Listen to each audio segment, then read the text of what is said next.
Hello, I'm Steve Balch, the Director of Financial Planning and Wealth Management at Certa Financial Planning, here to give you the market update for February.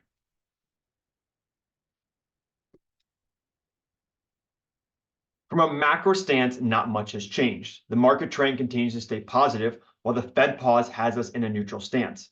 Federal deficits continue to run north of 5% in GDP, acting as a stimulant for the economy.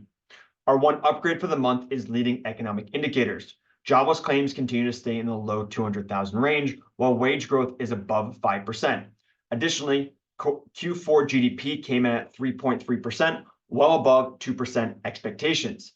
Headwinds persist, but for now, the economy continues to chug along. One thing we want to add to the update is our current market regime and the business cycle. We are currently in a Goldilocks regime for the markets. This regime occurs when growth is increasing, GDP is increasing, and inflation is decreasing. This regime is positive for the markets. From a business cycle standpoint, the US business cycle is in the late stages currently. During this stage, growth starts to slow but remains positive. Credit tightens and earnings start to fall under pressure. Additionally, inventories start to build up and sales growth falls while policy is a headwind. Typically, you want to underweight credit and bonds and overweight equities with a tilt towards growth and quality.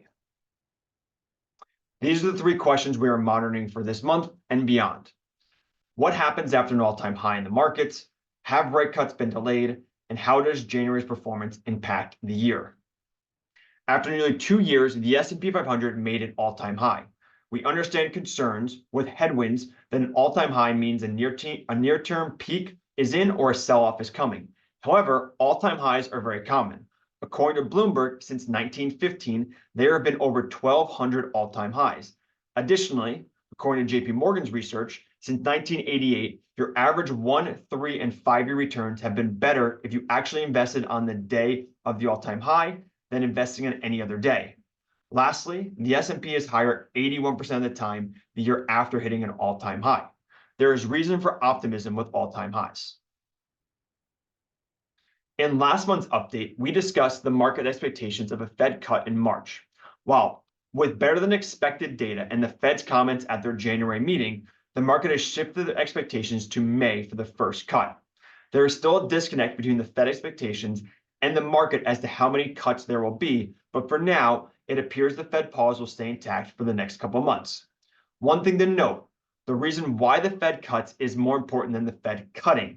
Historically, if the Fed is cutting because of a recession, this is bearish for the markets. However, if we get a cut to normalize after a rate hike cycle, this has been bullish.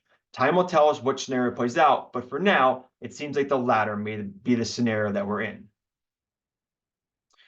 The old saying is, as goes January, so goes the year.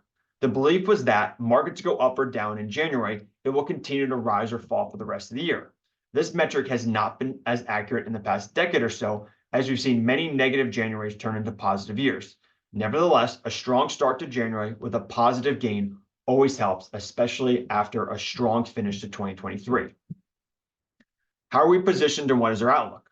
Our internal models and research continue to favor risk-on assets and have been this way since late October. We continue to see positive data and believe historical trends are on our side. With that being said, it is an election year, and if a typical election year plays out, we could see some choppiness in the coming weeks and months, as historically speaking, the first 3 to 4 months are typically sideways in an election year. If this does play out, we view pullbacks as an opportunity. As always, we continue to monitor the markets, and if things change, we will adjust accordingly. We thank you for watching, and if you have any questions, please feel free to reach out.